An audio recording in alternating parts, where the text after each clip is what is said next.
नमस्कार, मैं हूं अक्षता मौर्य। आइए रुक करते हैं फटाफट खबरों की ओर। आतिशी पहले मंदिर जाएंगी और फिर गुरुद्वारे में कामना के बाद नामांकन के लिए डीएम कार्यालय पहुंचेंगी। दिल्ली की मुख्यमंत्री आतिशी मार्लेना कालकाजी विधानसभा सीट के लिए आज नामांकन दाखिल करेंगी। वे पहले मंदिर जाएंगी और फिर गुरुद्वारे में कामना के बाद नामांकन के लिए डीएम कार्यालय पहुंचेंगी। आपके राष्ट्रीय संयोजक अरविंद केजरीवाल ने कहा, मैं सिर्फ भाजपा से जानना चाहता हूं कि दिल्ली के जाट समुदाय को केंद्र की ओबीसी सूची में कब जगह दी जाएगी। आज दोपहर 3 बजे मैं आतिशी, भगवंत मान और राघव चड्ढा चुनाव आयोग जाएंगे। हमारे पास 2 मुद्दे हैं। ग्रेटर नोएडा के मतदाता हमारे पटपड़गंज के उम्मीदवार अवध ओझा ने दिल्ली का मतदाता बनने के लिए आवेदन किया था, लेकिन अभी तक उन्हें कोई सूचना नहीं मिली है। भारतीय जनता पार्टी वाले मेरे को खूब गालियां देते रहते हैं। मेरे उनसे निवेदन है कि गालियां को तो देते रहो, मुझे कोई दिक्कत नहीं, आप खूब गालियां दो। बस इसका जवाब दे दो कि जाट समाज का जो दिल्ली की ओबीसी लिस्ट में है उसको केंद्र की ओबीसी लिस्ट में कब डालो। दिल्ली विधानसभा चुनाव को लेकर भारतीय जनता पार्टी ने तीसरी सूची जारी की है, जिसमें एक उम्मीदवार का नाम है। भाजपा ने मुस्तफाबाद सीट से मोहन सिंह बिष्ट को चुनाव मैदान में उतारा है। भाजपा अब तक 59 उम्मीदवारों की घोषणा कर चुकी है। इससे पहले कल यानी शनिवार रात को 29 उम्मीदवारों की अपनी दूसरी सूची जारी की थी, जिसमें पार्टी ने कपिल मिश्रा को करावल नगर से टिकट दिया है।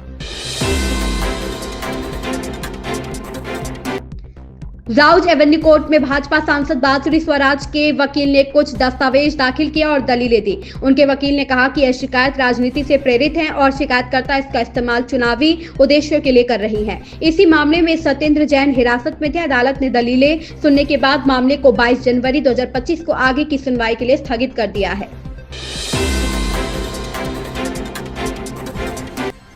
उत्तराखंड के मुख्यमंत्री पुष्कर सिंह धामी ने नगर निकाय चुनाव में चंबा से भाजपा प्रत्याशी के पक्ष में जनसभा को संबोधित करते हुए कहा, जल्द ही आप सभी की आशाओं और अपेक्षाओं के अनुरूप राज्य के अंदर हम एक सशक्त भू कानून भी लाने जा रहे हैं। एक और भाजपा की सरकार है जो राज्य को आगे बढ़ाने के लिए लगातार काम कर रही है। दूसरी तरफ कांग्रेस है जिसने हमेशा भ्रष्टाचार को बढ़ावा देने का काम किया है। अब फैसला आपका है, क्योंकि आपका प्रत्येक वोट न केवल चंबा का भविष्य तय करेगा, बल्कि यह उत्तराखंड के विकास में भी सहायक बनने वाला है। बहुत जल्दी आप सबकी आशाओं और आप सबकी अपेक्षाओं के अनुरूप राज्य के अंदर हम एक सशक्त भू कानून भी लाने वाले हैं। भाइयों बहनों, और इसकी प्रक्रिया वर्तमान में गतिमान है। भाइयों बहनों, जहां एक और भारतीय जनता पार्टी की सरकार है जो तमाम काम कर रही है, जो राज्य को आगे बढ़ाने के लिए, राज्य के हर माता बहन को आगे बढ़ाने के लिए, नौजवानों को आगे लाने के लिए। उत्तर प्रदेश में संगम नगरी प्रयागराज में भारी संख्या में श्रद्धालु त्रिवेणी संगम में पवित्र डुबकी लगा रहे हैं। आज 13 जनवरी पौष पूर्णिमा के साथ 45 दिवसीय महाकुंभ 2025 की शुरुआत हो गई है। इस बीच प्रधानमंत्री नरेंद्र मोदी ने ट्वीट किया, भारतीय मूल्य और संस्कृति को संजोने वाले करोड़ों लोगों के लिए यह एक बहुत ही खास दिन है। नई दिल्ली के विज्ञान भवन में केंद्र और ओडिशा सरकार के बीच प्रधानमंत्री जन आरोग्य योजना को लेकर समझौता ज्ञापन पर हस्ताक्षर होंगे। केंद्र सरकार की ओर से राष्ट्रीय स्वास्थ्य प्राधिकरण इस योजना के लिए राज्य सरकार के साथ MOU साइन करेगा। देश में आयुष्मान भारत योजना के लागू होने के करीब 6 साल बाद तक ओडिशा, दिल्ली और पश्चिम बंगाल में इसे लेकर विरोध रहा, लेकिन ओडिशा में भाजपा की सरकार आते ही राज्य ने इसे हरी झंडी दे दी है। बहुजन समाज पार्टी मिल्कीपुर के चुनावों में प्रत्याशी नहीं दे रही है, लेकिन पार्टी किसे समर्थन देगी इस बारे में फैसला हो सकता है। यूपी की राजनीति में मकर संक्रांति के बाद 2 बड़े बदलाव होने जा रहे हैं। सपा प्रदेश के कई जिलों के जिलाध्यक्ष बदलने जा रही है, तो वहीं बसपा मिल्कीपुर चुनाव को लेकर अपनी रणनीति तय करेगी। मालूम हो कि बसपा इन चुनावों में अपना प्रत्याशी नहीं दे रही है। जम्मू कश्मीर के मुख्यमंत्री उमर अब्दुल्ला ने कहा, इस टनल का यहां के लोगों को बहुत समय से इंतजार था।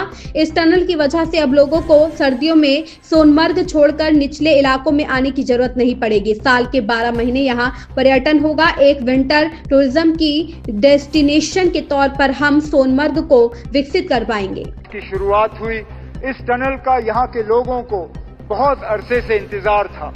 इस टनल के वजह से अब लोगों को सोनमर्ग छोड़ के निचले इलाकों में सर्दियों में आने की जरूरत नहीं पड़ेगी। साल के 12 महीने यहाँ टूरिज्म होगा।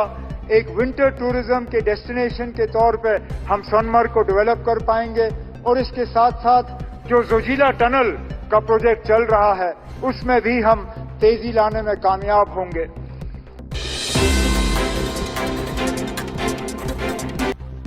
अमेरिका के नवनिर्वाचित राष्ट्रपति डोनाल्ड ट्रंप के शपथ ग्रहण की उल्टी गिनती शुरू हो चुकी है। 20 जनवरी को वह आधिकारिक रूप से राष्ट्रपति पद ग्रहण करेंगे। ट्रंप के शपथ ग्रहण के लिए दुनिया भर के नेताओं से लेकर तकनीकी दिग्गजों और कारोबारी दिग्गजों तक को निमंत्रण दिया गया है। वहीं विदेश मंत्री एस जयशंकर वहां भारत का प्रतिनिधित्व करेंगे। इन खबरों में बस इतना ही। बने रहिए हमारे साथ।